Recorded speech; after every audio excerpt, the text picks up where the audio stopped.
أعوذ بالله من الشيطان الرجيم. بسم الله الرحمن الرحيم. ومن أحسن قولا ممن دعا إلى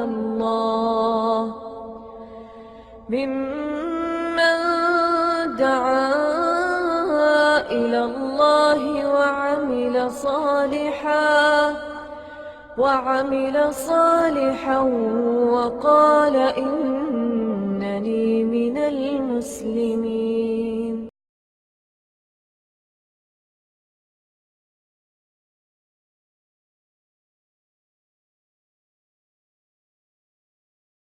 إن الحمد لله نحمده ونستعينه ونستغفره ونعوذ بالله من شرور أنفسنا ومن سيئات أعمالنا. من يهده الله فلا مضل له ومن يضلل فلا هادي له.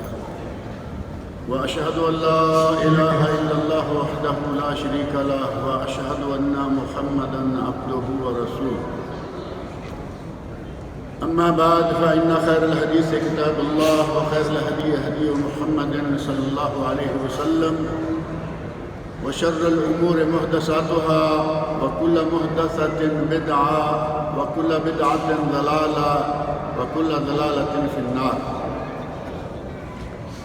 رب اشرح لي صدري ويسر لي أمري واحلل عقدة من لساني يفقهوا قولي. رب أعوذ بك من همزات الشياطين وأعوذ بك رب أن يحضرون. أعوذ بالله السميع العليم من الشيطان الرجيم. من ذا الذي يشفع عنده إلا بإذنه. قرآن کریم کی سورۃ البقرہ پہلی اور طویل ترین سورت، اس کی آیت نمبر 255 جو آیت الکرسی کے نام سے مشہور ہے، اس آیت کو قرآن کریم کی عظیم ترین آیت قرار دیا گیا ہے، اور اس آیت کی نبی اکرم صلی اللہ علیہ وسلم نے بڑی فضیلت بیان فرمائی ہے۔ آپ ارشاد فرماتے ہیں کہ جو شخص ہر فرض نماز کے بعد ایک مرتبہ آیت الکرسی پڑھ لے، اس کے اور جنت کے درمیان صرف موت کی دیوار ہے۔ ادھر موت آئی اور ادھر وہ جنت میں داخل ہو گئے، اور یہ فائدہ تو آخرت میں ہوگا جب کہ آیت الکرسی پڑھنے کے فوائد اس دنیا میں بھی بے شمار ملتے ہیں۔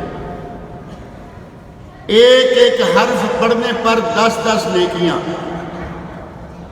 یہ سارے قرآن کریم کے لیے ہیں۔ اور نبی صلی اللہ علیہ وسلم ارشاد فرماتے ہیں کہ اگر کوئی شخص رات کو سوتے وقت آیت الکرسی پڑھ لے، اللہ رب العزت اس کے لیے ایک محافظ مقرر فرما دیتا ہے،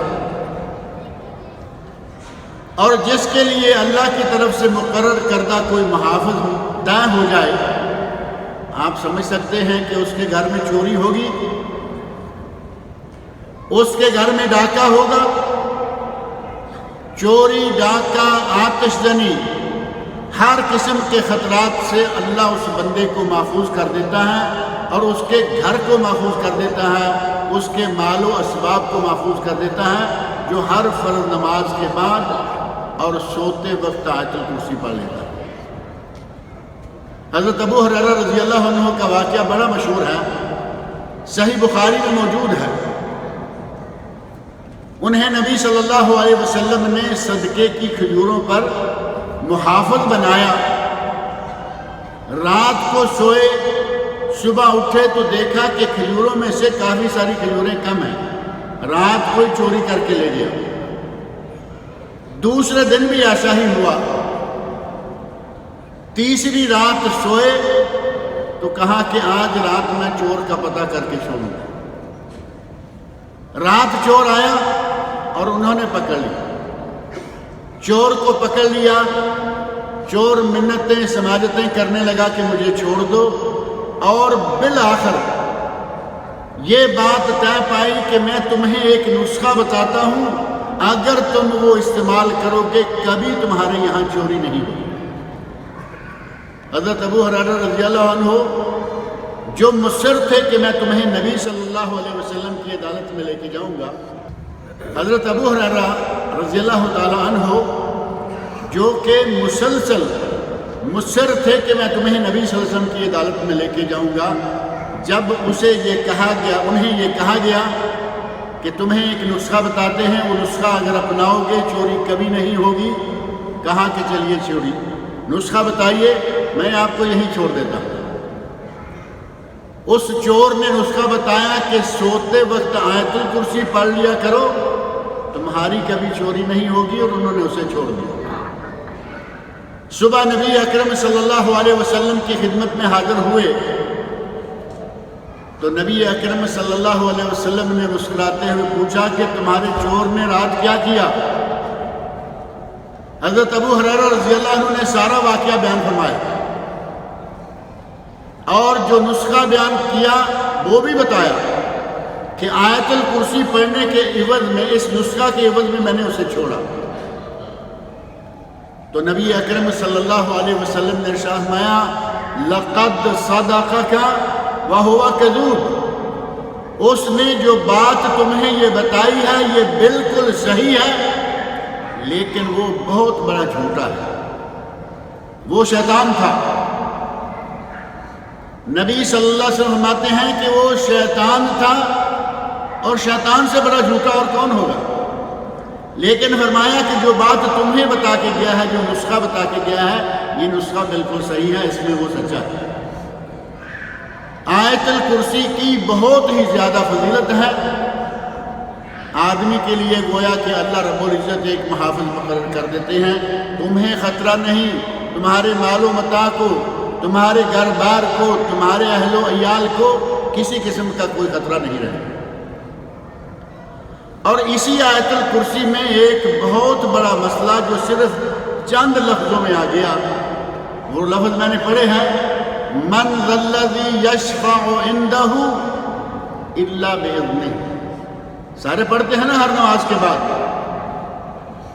ان الفاظ میں اللہ رب العزت نے ہمارے لیے ایک بہت بڑا مسئلہ بیان فرمایا ہے، بہت بڑی حقیقت بیان فرمائی۔ قرآن سارا حقیقت ہے، لیکن ایک بہت ہی اہم بات یہاں بیان فرمائی گئی، اور ہماری بہت ساری غلط فہمیاں دور ہو جانی چاہیے۔ اللہ کے یہاں جب تک کوئی اللہ رب العزت کی طرف سے اجازت نہیں پالے گا، کسی کو دم مارنے کی اجازت نہیں ہوگی۔ کوئی آدمی کسی کی سفارش نہیں کر سکے گا، کوئی شفاعت نہیں کر سکے گا، کوئی کسی کے لیے کچھ بھی نہیں کر سکے گا جب تک کہ اللہ کی طرف سے اجازت نہ ہو۔ من ذا الذی یشفع عندہ الا باذنہ، کون ہے جو سفارش کرے گا، کون ہے شفاعت کرنے والا یا سفارش کرنے والا؟ الا باذنہ، سوائے اس کے حکم کے۔ ہمارے یہاں پاک و ہند میں خاص طور پر یہ بیماری بڑی پھیلی ہوئی ہے، ساری عمر بے دین مسجد کا راہ نہیں دیکھتے، نبی اکرم صلی اللہ علیہ وسلم کی سنتوں پر عمل کرنا تو خدا نبی کی سنتوں کا مذاق اڑاتے ہیں، اور تقیہ اس بات کے کیے بیٹھے ہیں کہ اللہ کے نبی شفاعت فرمائیں گے اور ہم بخشے جائیں گے۔ اللہ کے نبی شفاعت کس کے لیے فرمائیں گے اور کب فرمائیں گے؟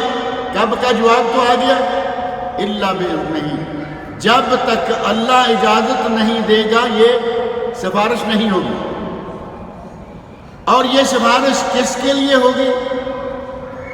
جس نے اللہ کی توحید کو مانا، نبی صلی اللہ علیہ وسلم کی سنت و شریعت پر عمل کیا، اور کچھ کمیاں کوتاہیاں رہ گئی، کچھ گناہ ہو گئے، اللہ رب العزت نبی اکرم صلی اللہ علیہ وسلم کو اذن دیں گے کہ ان کے لیے سفارش کریں، اللہ رب العزت انہیں معاف کر دیں۔ بلکہ صحیح بخاری و مسلم میں حدیث ہے کہ 1 2 4 نہیں، اس قسم کے لوگ امت اسلامیہ میں بے شمار ہیں۔ دو چار تو ایسے نہیں ہیں کہ بہت نیک عمل والے ہوں، امت اسلامیہ خیر سے بھری ہوئی ہے، بے شمار لوگ بے شمار عملوں والے ہیں، لیکن کمی کوتاہی سے پاک کوئی نہیں۔ نبی اکرم صلی اللہ علیہ وسلم کو اللہ اجازت دیں گے اپنی امت کے لوگوں کے لیے شفاعت کریں، اور نبی صلی اللہ علیہ وسلم کے اختیار سے ایک دو نہیں بلکہ 70,000 لوگ وہ جنت میں داخل کر دیے جائیں گے جن کا حساب کتاب بھی نہیں لیا جائے گا، بلا حساب ولا کتاب 70,000 لوگ۔ اور اسی حدیث میں یہ الفاظ بھی موجود ہیں، مع کل 1070,000، ہر 1,000 کے ساتھ پھر 70,000 ہوں گے۔ اب 70,000 کو 7 کے ساتھ ضرب دیجیے، کتنے ہو گئے؟ 39 لاکھ 5 ملین، تقریباً 5 ملین لوگوں کو بلا حساب و کتاب اللہ جنت میں داخل کرے گا، نبی صلی اللہ علیہ وسلم کی شفاعت کے لیے، شفاعت کی وجہ سے۔ یہ اللہ رب العزت کا ہم پر بہت بڑا احسان ہے کہ یہ لوگ امت اسلامیہ کے لوگ ہیں، اور نبی اکرم صلی اللہ علیہ وسلم کی شفاعت سے، لیکن اللہ کے حکم کے بعد، اور یہ نیک لوگوں میں ہے، بلا حساب و کتاب۔ کیا مشرک کو بھی اللہ جنت میں داخل کر دے؟ مشرک کے لیے شفاعت ہے ہی نہیں۔ شفاعت کی دو قسمیں موٹی موٹی، ایک شفاعت منفیہ اور ایک شفاعت مثبتہ یا صحیحہ۔ شفاعت منفیہ کافر مشرک کے لیے، نبی اکرم صلی اللہ علیہ وسلم کو کافروں اور مشرکوں کے لیے شفاعت کرنے کی اجازت نہیں ملے گی۔ البتہ ایک شخص ہیں، حدیث میں باقاعدہ واقعہ موجود ہے، صحیح بخاری میں موجود ہے، ایک کافر کے لیے نبی صلی اللہ علیہ وسلم شفاعت کریں گے، اور وہ بھی اللہ رب العزت کی طرف سے اذن ہوگا، اور وہ کافر کون ہے؟ حدیث میں صحیح بخاری میں واقعہ موجود ہے، وہ کافر ابو طالب، نبی صلی اللہ علیہ وسلم کے چچا ابو طالب، جنہوں نے نبی صلی اللہ علیہ وسلم کی پرورش کی، نبی صلی اللہ علیہ وسلم کی خدمت کی، نبی صلی اللہ علیہ وسلم کے لیے کافروں کے سامنے دیوار بنے رہے۔ حضرت عباس رضی اللہ عنہ کہتے ہیں، یا رسول اللہ، عباس نبی صلی اللہ علیہ وسلم کے چچا تھے نا، اور ابو طالب بھی چچا ہیں، وہ دونوں بھائی بھائی، اور یہ چچا بھتیجا، چچا ہیں لیکن منصب بھتیجے کے پاس بہت بڑا ہے، نبی ہیں۔ کہتے ہیں یا رسول اللہ، آپ کے چچا ابو طالب نے کلمہ نہ پڑھا، لیکن اس نے آپ کی بڑی خدمت اور بڑی مدد کی ہے، اس کو کوئی فائدہ پہنچے گا؟ تو نبی اکرم صلی اللہ علیہ وسلم نے فرمایا، ہاں اسے فائدہ پہنچے گا، میں اس کے لیے سفارش کروں گا، اور تب تک سفارش کرتا رہوں گا جب تک کہ وہ جہنمیوں میں سے سب سے کم ترین عذاب والے نہ ہو جائیں گے۔ جہنم ہوگا، جہنمی ہوں گے، لیکن سب سے کم ترین عذاب والے جہنم، اور وہ سب سے کم ترین عذاب کیا ہوگا؟ انہیں آگ کے جوتے پہنا دیے جائیں گے جس سے ان کا دماغ ہنڈیا کی طرح کھولے۔ اللہ رب العزت ہمیں جہنم سے محفوظ رکھے۔ یہ کم ترین عذاب ہے، اور اس حدیث میں یہ بات واضح طور پر موجود ہے کہ ابو طالب مسلمان نہیں ہوئے تھے۔ اگر ابو طالب نے کلمہ پڑھا ہوتا، مسلمان ہوئے ہوتے، تو ایک کافر کے لیے شفاعت ہوگی، اس کا کیا معنی تھا؟ اور وہ واقعہ مشہور ہے، بخاری مسلم میں موجود ہے، ابو طالب وفات پانے لگے۔ ہمارے پاک و ہند میں اسٹوڈنٹ تو کیا ٹیچر حضرات بھی کہہ رہے ہوتے ہیں حضرت ابو طالب علیہ السلام، حضرت ابو طالب علیہ السلام جو نبیوں کے لیے ہے، اگر رضی اللہ عنہ کہیں تب بھی نہیں بنتے، کیونکہ وہ صحابہ کے لیے ہے اور یہ تو مسلمان بھی نہیں ہے۔ ان کی اسلام کی خدمت، ان کی نبی صلی اللہ علیہ وسلم کی خدمت کے عوض اللہ انہیں یہ مقام دے گا، لیکن جہنم میں یہ مقام ہوگا۔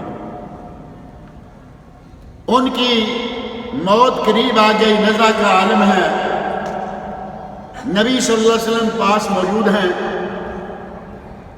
دوسری طرف ابو جہل ہے اور اس کی پارٹی کے لوگ ہیں۔ نبی صلی اللہ علیہ وسلم کہتے ہیں چچا جان کلمہ پڑھ دیجئے، لا الہ الا اللہ کہہ دیجئے، میں قیامت کے دن حجت قائم کروں اللہ کے سامنے کہ میرے چچا نے کلمہ پڑھا تھا۔ ادھر سے یہ آواز آتی ہے کلمہ پڑھ دیجئے، اور ابو جہل کہتا ہے کہ دیکھو ابو طالب کہیں مرتے مرتے اپنے بھتیجے کے مذہب پہ نہ آ جائیں، مرتے مرتے کہیں باپ دادے کا مذہب چھوڑ نہیں دینا، بھتیجے کے مذہب پہ نہیں چلے جانا۔ نبی صلی اللہ علیہ وسلم وصیت کرتے رہے، درخواست کرتے رہے، اور ادھر کافر ابو جہل اور پارٹی وہ اپنی جگہ کلمہ دہراتے رہے۔ بالآخر ابو طالب کی زبان سے جو الفاظ نکلے صحیح بخاری میں موجود ہے، علی ملت عبد المطلب، میں عبد المطلب اپنے باپ کی ملت، اپنے باپ کے دین پر مر رہا ہوں، کافر فوت ہوئے۔ نبی صلی اللہ علیہ وسلم کسی کافر، کسی مشرک کی سفارش نہیں کریں گے سوائے اس ایک شخص کے۔ نبی اکرم صلی اللہ علیہ وسلم کو اللہ رب العزت نے بہت ہی زیادہ مقام، مرتبہ اور شان عطا فرمائی۔ قیامت کے دن آپ شفاعت عظمیٰ کو بھی اللہ رب العزت شفاعت عظمیٰ کا بھی حکم دے گا، اجازت دے گا۔ اور وہ شفاعت عظمیٰ کیا ہوگی؟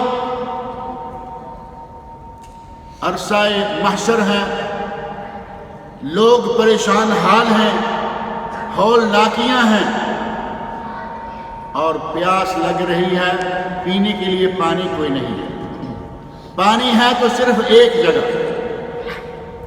اور وہ جگہ کون سی ہے؟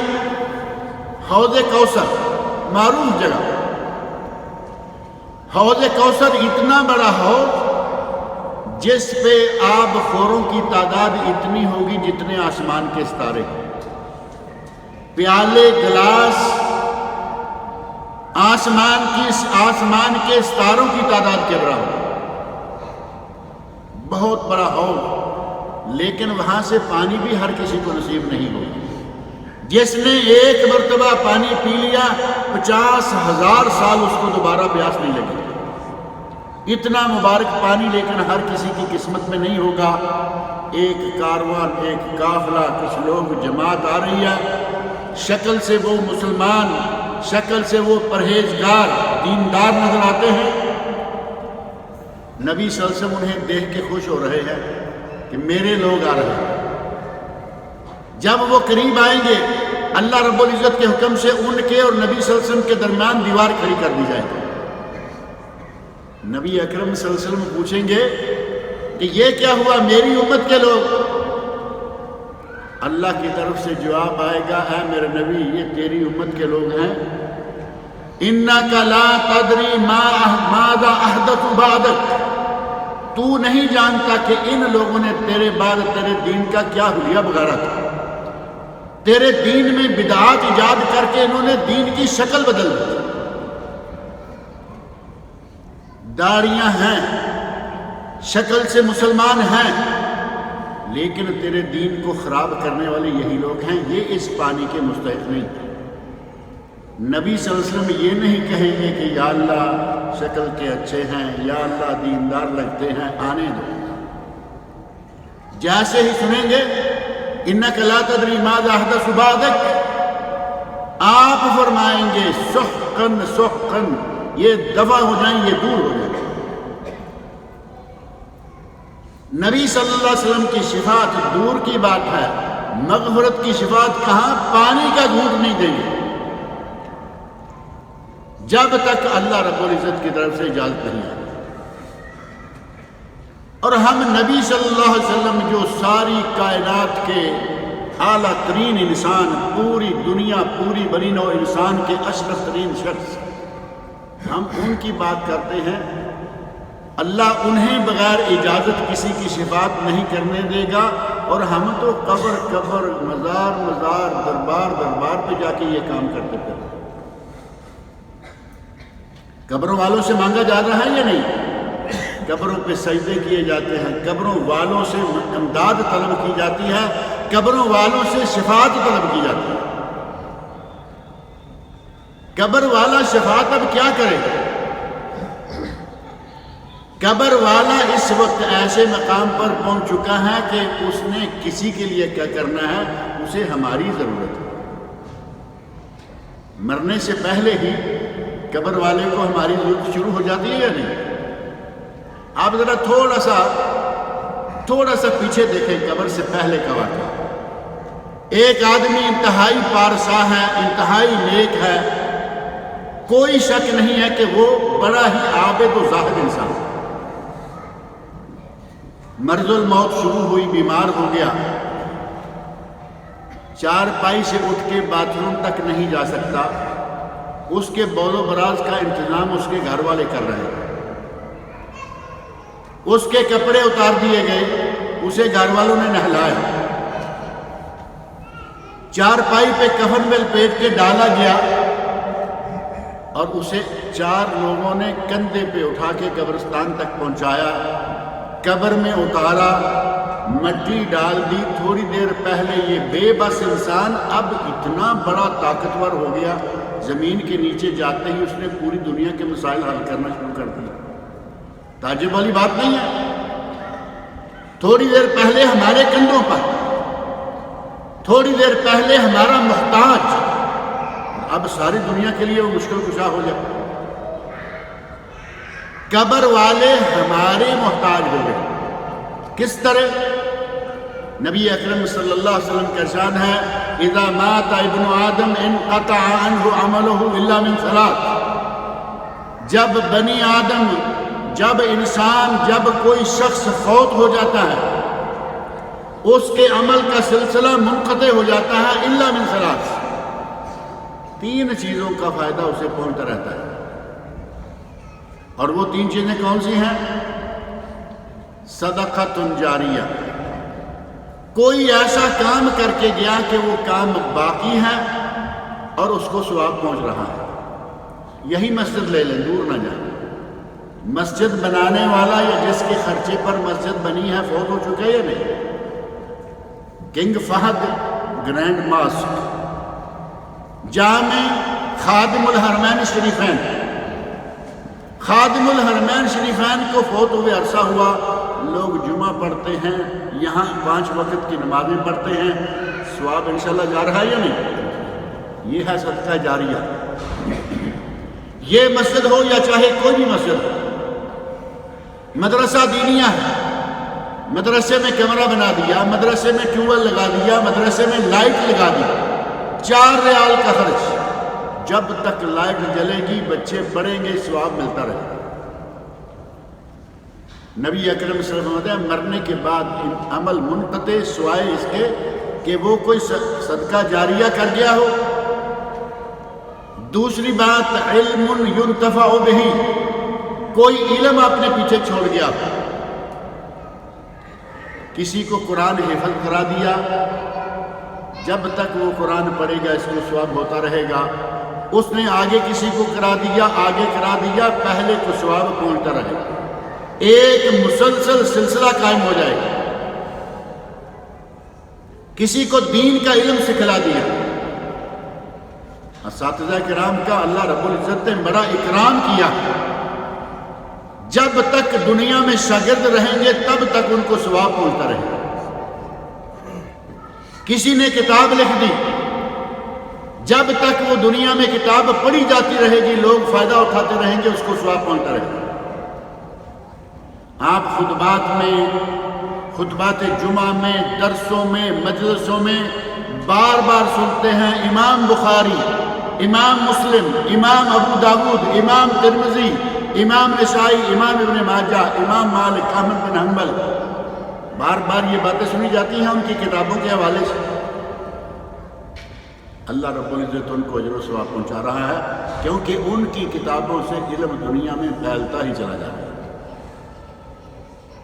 اور تیسری چیز جو مرنے کے بعد فائدہ دے گی وہ ہے ولد صالح یدعو لہ، ایک نیک بچہ جو کہ اپنے باپ یا ماں، اپنے مرنے والے کے لیے دعائیں مانگ رہا ہے، اس کا ثواب اسے پہنچتا رہے گا۔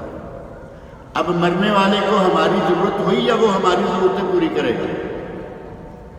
مرنے والے کو ہماری دعاؤں کی ضرورت ہے، ہماری دعاؤں کا ثواب اسے پہنچ رہا ہے، اور ہمارے لوگ وہاں جا کے اس سے مانگنا شروع کر دیتے ہیں جو دینے کے لائق اب رہا نہیں۔ اور جہاں تک تعلق ہے، اگر سمجھیں کہ وہ خود ہمارے کسی تعلق سے تھا، ہماری اس کے ساتھ کوئی نسبت تھی، ہمیں کوئی نہ کوئی اس سے فائدہ ملتا تھا، اب بھی ملتا رہے گا۔ آدمی فوت ہو جائے تو وہ کیا فائدہ پہنچائے گا؟ نسبت بہت بڑی بھی کیوں نہ ہوگی، کوئی فائدہ نسبتوں سے نہیں ہوگا۔ اسلام میں کام چاہیے، نام سے کوئی غرض نہیں۔ اسلام نام خوبصورت رکھا ہوا ہے، ماں باپ نے نام رکھ دیا عبد الرحمن، اللہ رب العزت کو بہت پیارا نام ہے، نام رکھ دیا عبداللہ، اللہ رب العزت کو یہ نام بھی بہت پیارا ہے، کیونکہ نبی صلی اللہ علیہ وسلم کے ارشاد ہے احب الاسماء الی اللہ عبداللہ و عبد الرحمن، اللہ کو پیارے ترین نام عبداللہ اور عبد الرحمن ہے۔ نام عبداللہ ہے، نام عبد الرحمن ہے، اور یہ برخوردار کبھی مسجد میں نہیں گیا، یہ نوجوان کبھی مسجد میں داخل نہیں ہوا، نام سے کیا ہوگا؟ اور اسی طرح اگر کوئی اپنے آپ کو اسلامی مذہبوں میں سے، اسلامی طریقوں میں سے، اسلامی مسلکوں سے، مکاتب فکر سے، بہترین مکتب فکر کے ساتھ جوڑتا ہے، عمل نہیں کرتا، نام کا فائدہ پھر بھی نہیں ہوگا۔ اگر نام اور نسبت سے فائدہ ہونا ہوتا تو حضرت نوح علیہ السلام کے بیٹے کو فائدہ ہو جاتا۔ قرآن کریم میں نوح علیہ السلام کا واقعہ موجود ہے یا نہیں؟ حضرت نوح علیہ السلام نے بیٹے کو دیکھا کہ غرق ہونے لگا ہے، طویل واقعہ قرآن کریم میں موجود ہے، بیٹے کو دیکھا غرق ہونے لگا ہے تو کہا اے اللہ ان ابنی من اہلی، یہ تو میرا بیٹا ہے، یا اللہ یہ تو میرا بیٹا ہے جو ڈوبنے مرنے لگا۔ اللہ رب العزت نے کیا جواب دیا؟ سورہ ہود میں یہ واقعہ پورا تفصیل کے ساتھ موجود ہے، اور خاص سورہ ہود کی آیت نمبر 46 پڑھ کے دیکھیں۔ اللہ نے فرمایا انہ لیس من اہلک، اے نوح یہ تیرے اہل میں سے نہیں ہے، بیٹا صلبی، بیٹا سگا، لیکن بد عمل، بے دین۔ اللہ نے فرمایا انہ لیس من اہلک انہ عمل غیر صالح، یہ تیرے اہل میں سے نہیں ہے کیونکہ اس کا عمل اچھا نہیں تھا۔ اگر اپنا عمل اچھا نہیں ہے کوئی نسبت کام نہیں دے گی۔ پیغمبر نوح کی اپنے بیٹے کو نسبت کام نہ دے گی، نبی صلی اللہ علیہ وسلم کی نسبت ابو لہب سے کتنی بڑی ہے، چچا ہیں، دنیا میں ہوتے ہوئے جہنم کی خبر دے دی۔ قرآن کریم 30واں پارہ سورۃ اللہب، اللہ نے فرمایا تبت یدا ابی لہب وتب ما اغنی عنہ مالہ وما کسب سیصلی نارا ذات لہب وامرأتہ حمالۃ الحطب فی جیدہا حبل من مسد۔ نبی اکرم صلی اللہ علیہ وسلم سے پہلے جنہیں نبی صلی اللہ علیہ وسلم اپنا باپ کہتے ہیں، احادیث میں سنت و ابیکم مشہور حدیث ہے، سنت و ابیکم ابراہیم، یہ قربانیاں تمہارے بابا کی یادگار ہے۔ اس حدیث کی سند پر کلام ہے، لیکن دوسری حدیث میں ہے ولد لی اللیل ولد، آج رات اللہ نے مجھے بیٹا دیا ہے، سمیتہ علی اسم ابی ابراہیم، میں نے اسے اپنے بابا کے نام پر ابراہیم نام دیا۔ آج مجھے اللہ نے بیٹا دیا ہے، میں نے اس کا نام ابراہیم رکھا ہے کیونکہ میرے بابا کا نام حضرت ابراہیم خلیل علیہ السلام۔ اتنے عظیم انسان ہیں کہ ہمارے نبی بھی انہیں کہہ رہے ہیں کہ میرے بابا، ہمارے بابا تمہارے بابا، جنہیں اللہ رب العزت نے امام بنایا۔ انی جاعلک للناس امامہ، میں تمہیں سارے لوگوں کا امام بنا رہا ہوں۔ ان کے والد کا کیا حشر ہے؟ باپ جہنم میں ہوگا، صحیح حدیث میں واقعہ موجود۔ شفاعت کام دے گی مسلمان ہو، شفاعت کام دے گی کافر نہ ہو، شفاعت کام دے گی مشرک نہ ہو۔ نبی کی سنتوں پہ پورا عمل نہیں کرتا تو کم از کم سنتوں کا مذاق اڑانے والا نہ۔ نبی اکرم صلی اللہ علیہ وسلم کو شفاعت کے موقع کئی دیے جائیں گے، کوئی ایک نہیں۔ شفاعت عظمیٰ جب ہول ناکیاں ہوں گی، وفد آئے گا آدم علیہ السلام کے پاس، نوح علیہ السلام کے پاس، ابراہیم علیہ السلام کے پاس، موسیٰ علیہ السلام کے پاس، عیسیٰ علیہ السلام، 5 بڑے بڑے نبیوں کے پاس جائے گا، سارے ہاتھ اٹھا دیں گے کہ ہم تمہاری سفارش کے لیے نہیں جاتے۔ اپنا اپنا کوئی نہ کوئی کوتاہی یاد آ جائے گی۔ عیسیٰ علیہ السلام کو اپنی کوئی کوتاہی کو ذکر نہیں ہوئی، لیکن وہ کہیں گے کہ محمد صلی اللہ علیہ وسلم کے پاس جاؤ۔ اس وقت نبی اکرم صلی اللہ علیہ وسلم کے پاس وفد آ کے کہے گا کہ آپ اللہ کے رسول ہیں، آخری رسول ہیں، محبوب رسول ہیں، ہماری سفارش کیجئے۔ نبی صلی اللہ علیہ وسلم اس وقت سفارش کریں گے کس کام کے لیے؟ کہ لوگوں کا حساب کتاب شروع ہو جائے۔ نبی صلی اللہ علیہ وسلم فرماتے ہیں کہ میں سجدہ کروں گا، اللہ رب العزت میری زبان پر وہ محمد حمد و ثنا کے وہ کلمات چلا دے گا کہ آج مجھے معلوم ہی نہیں، اور کسی نبی کو وہ کلمات پہلے اس کی زبان پہ نہیں آئے ہوئے، اللہ میری زبان سے چلا دے گا۔ بالآخر اللہ کہے گا اٹھو، مانگو، جو مانگو گے دیے جاؤ گے۔ اٹھیے، سوال کیجئے، اٹھیے، مطالبہ کیجئے، جو کہو گے دیا جائے گا۔ نبی اکرم صلی اللہ علیہ وسلم کی یہ شفاعت ہے جس کو شفاعت کبریٰ کہا گیا۔ جنت کا دروازہ کھلوانے کے لیے بھی نبی صلی اللہ علیہ وسلم سفارش کریں گے۔ دروازہ کھولنے کے لیے کہا جائے گا کہ جنت کا دروازہ کھولیں۔ نبی صلی اللہ علیہ وسلم جا کے جنت کے داروغہ کو کہتے ہیں کہ دروازہ کھولو، اور وہ پوچھتا ہے کہ تم کون ہو؟ ہمارے یہاں تو گلی نکڑ پہ بیٹھے ہوئے ہر آدمی کو عالم الغیب شمار کر لیتے ہیں۔ فرشتہ ہے، جنت کا داروغہ ہے، اسے یہ نہیں معلوم کہ میرے سامنے کون عظیم انسان آ کے کھڑا ہے۔ پوچھتا ہے تم کون ہو؟ آپ کہتے ہیں میں محمد رسول اللہ۔ اس وقت وہ فرشتہ کہتا ہے، صحیح مسلم میں یہ حدیث موجود ہے، فرشتہ کہتا ہے کہ مجھے کہا گیا تھا کہ تمہارے سوا میں کسی کے لیے دروازہ نہیں کھولوں گا، یہ دروازہ کھلے گا تو صرف تمہارے کہنے۔ جنت کا دروازہ کھولنے کے لیے بھی نبی اکرم صلی اللہ علیہ وسلم شفاعت کریں گے۔ شفاعت کے کئی اور مواقع بھی ہیں جہاں شفاعت ہوگی، لیکن اس کی کچھ شرطیں بھی ہیں، اور یہ موضوع ظاہر ہے کہ کچھ طویل ہے۔ اللہ رب العزت سے دعا کریں کہ اللہ ہمیں نبی صلی اللہ علیہ وسلم کی شفاعت نصیب فرمائے۔ اللہ ہم سے ایسا کام لے، ہمیں ایسا عمل سر انجام دینے کی توفیق عطا فرمائے کہ نبی صلی اللہ علیہ وسلم کی شفاعت میں ہم آ جائیں۔ اگر کسی کو نبی صلی اللہ علیہ وسلم کی شفاعت مل گئی وہ خوش نصیب انسان ہے، وہ انتہائی خوش نصیب ہے۔ ورنہ نبی صلی اللہ علیہ وسلم کی شفاعت جیسے ہم نے بنا لیا نا، میں نبی کا امتی ہوں، میرے لیے سفارش نہیں کریں گے تو کس کے لیے؟ تم نبی کے امتی ہو، مسجد تم نہیں دیکھتے، روزہ تم نہیں رکھتے، سگریٹ ہر وقت جلائے رکھتے ہو، شرابوں تک کو نہیں چھوڑتے، نبی کے امتی ہونے کا فخر ٹھیک کے لیے کرو، لیکن کچھ کر کے بھی دکھاؤ، نبی کا بن کے دکھاؤ۔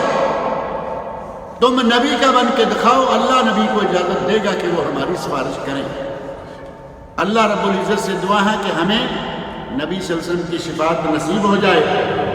اللہ ہمیں ان 5 ملین لوگوں میں سے شمار فرما دے جو بلا حساب و کتاب. نبی صلی اللہ علیہ وسلم فرماتے ہیں کہ جس کا حساب کتاب شروع ہو گیا وہ مارا گیا. جس کا حساب کتاب، آپ اندازہ کریں ہم اللہ کی کتنی نعمتیں استعمال کرتے ہیں، کتنا شکر کرتے ہیں. اب اگر اللہ نے کہا کہ تم نے یہ دیا، تم نے کیا کیا، تمہیں یہ دیا، تم نے کیا کیا، کیا جواب ہے ہمارے پاس؟ اللہ رب العزت ہمیں ان 5 ملین میں شامل کر لے تاکہ بغیر حساب و کتاب کے اللہ ہمیں جنت عطا فرما دے. اللہ رب العزت نبی اکرم صلی اللہ علیہ وسلم کو بہت ہی نوازیں گے.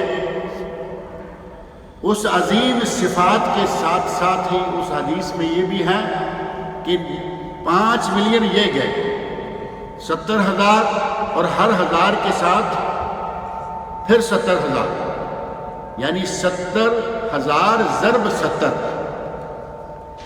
اور ان کے ساتھ ہی اللہ رب العزت اپنی 3 لپیں جہنم سے نکال کر جنت میں بھی ڈال دیں. 3 لپیں اللہ رب العزت کی، کتنا بڑا یہ اماؤنٹ ہوگا، کتنی بڑی یہ جماعت ہوگی. اللہ رب العزت ہمیں کسی نہ کسی کھاتے میں فرما لے، لیکن جہنم سے ہمیں محفوظ رکھے. اللہ ہمیں سیدھا جنت میں داخل کرے. اللہ تعالیٰ مجھے اور آپ سب لوگ کو نیک عمل کی توفیق عطا فرمائے. نبی اکرم صلی اللہ علیہ وسلم کی شفاعت کا حقدار بنائے، اور شفاعت کا حقدار بننے کے لیے جو کچھ کرنا ضروری ہے ہمیں وہ کرنے کی توفیق عطا فرمائے. سوال ہے کہ کیا بغیر وضو کے قرآن سن سکتے ہیں، چاہے فون سے یا کمپیوٹر سے یا کسی اور الیکٹرانک ڈیوائس سے؟ بغیر وضو قرآن کریم سنا جا سکتا ہے، انشاءاللہ اس میں کوئی حرج نہیں ہے، بلکہ اس سے بھی تھوڑا آگے.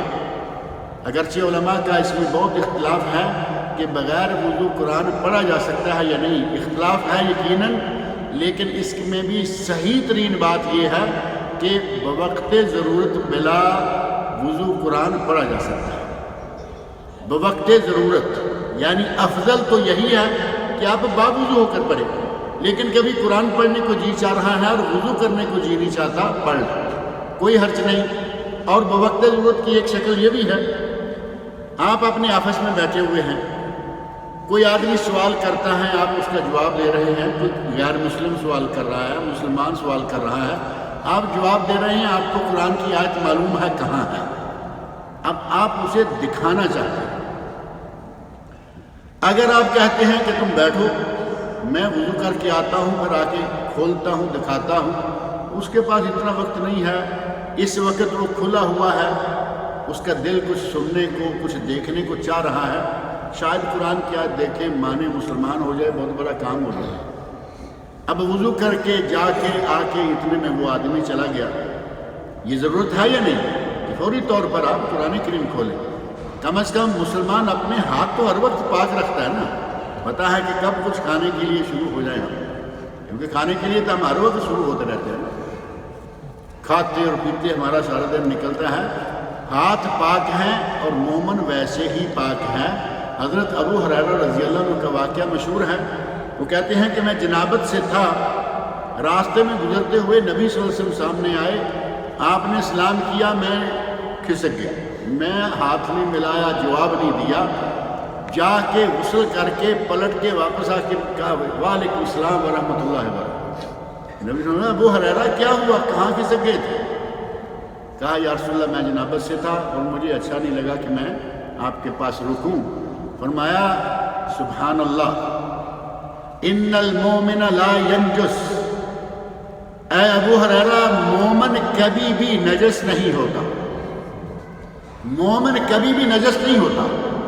نجاست اگر ہے نماز نہیں پڑھ سکتا، مسجد میں نہیں آ سکتا، عورت ہے روزہ نہیں رکھ سکتی، حرم میں نہیں جا سکتی، یہ نجاست ہے، لیکن نجاست حکمی ہے. نجاست حکمی، نجس کہیں گے لیکن اس کے ساتھ بیوی کے ساتھ بیٹھ کے آپ کھا سکتے ہیں. وہ روٹی پکاتی ہے یا نہیں؟ نماز نہیں پڑھتی لیکن روٹی پکا کے دے رہی ہے. اس طرح مومن کبھی نجس نہیں ہوتا. اگر کبھی ضرورت پڑے تو بغیر وضو کے آپ قرآن پڑھ بھی سنتے ہیں اور سن تو سکتے ہی ہیں، لیکن افضل یہ ہے کہ باوضو ہو کر قرآن پڑھا جائے. دوسرا سوال یہ ہے کہ بچے کا عقیقہ اور نام رکھنا 7ویں دن ہی سنت ہے یا پہلے، تیسرے، 5ویں، 7ویں؟ نام رکھنا اور عقیقہ یہ دو الگ الگ چیزیں ہیں. اصل سنت یہ ہے کہ 7ویں دن نام رکھا جائے، 7ویں دن عقیقہ کیا جائے، 7ویں دن بچے کے بال نکالے جائے. سنت یہی ہے. اور ایک روایت کے منہ سے 7ویں دن بچے کے بال نکال کر ان کے وزن کے برابر چاندی صدقہ کی جائے. یعنی تقریباً 100-125 ریال یہاں کا وزن، بالوں کے وزن کے برابر چاندی بنتی ہے. لڑکی ہے تو 1 بکرا، لڑکا ہے تو 2 بکرے ذبح کریں، 100-125 ریال الگ سے صدقہ کر دیں. یہ بالوں کے وزن کے برابر ہوگا، کیونکہ تولنا، جانا، لے جانا اس کی بجائے تقریباً یہ طے شدہ باتیں ہوتی ہیں. لیکن جو حدیث میں نے ابھی آپ کے سامنے ذکر کی ہے کہ نبی صلی اللہ علیہ وسلم نے فرمایا میں نے اپنے بابا کے نام پر اپنے بیٹے کا نام ابراہیم رکھا ہے، اس حدیث میں ہے ولد لی اللیلۃ ولد، آج رات اللہ نے مجھے بیٹا دیا ہے. تو اس کا معنی یہ ہوا کہ آپ نے اسی رات بچے کا نام رکھ دیا. جائز ہے کہ آپ پہلی رات ہی نام رکھ لیں، دوسرے دن، تیسرے دن رکھ لیں، لیکن 7ویں دن فائنل ہو جانا چاہیے. میں شاید یہی پچھلے دنوں کہہ رہا تھا کہ ہمارے 7ویں دن تک بھی کئی مرتبہ فائنل نہیں ہوتا. پتہ چلتا ہے کہ نانی اور دادی میں جھگڑا چل رہا ہے کہ نام میرا چلے گا یا تمہارا چلے گا. اب اس کام کے لیے اب 7ویں دن سے آگے نہ نکل جائے. نانی دادی کو تھوڑا پہلے جھگڑے میں ڈال لیا کریں. بچہ تو ماشاءاللہ 9 مہینے سے ہونا شروع ہے. ہمارے یہاں تو لوگ شادی کے وقت سے، شادی کے پہلے سے لسٹ بنا کے بیٹھے ہوتے ہیں. بیٹا ہوگا تو یہ نام، بیٹی ہوگی تو یہ نام. تو اب نانی دادی کے جھگڑے میں آپ سنت سے آگے کیوں نکل جاتے ہیں؟ کوشش کیا کیجئے کہ 7ویں دن کے اندر نام طے ہو جائے. 7ویں دن عقیقہ، 14ویں دن عقیقہ، 21ویں دن عقیقہ، لیکن اس کا نام سے تعلق نہیں. افضل اور بہتر یہ ہے کہ 7ویں دن عقیقہ ہو، 14ویں اور 21ویں دن کی گنجائش ہے. اور اگر کوئی اس سے پہلے پیچھے کرتا ہے عقیقہ انشاءاللہ ہو جائے گا، لیکن افضلیت جو ہے وہ ان دنوں کو ہے. اللہ رب العزت مجھے اور آپ سب لوگوں کو نیک عمل کی توفیق دے.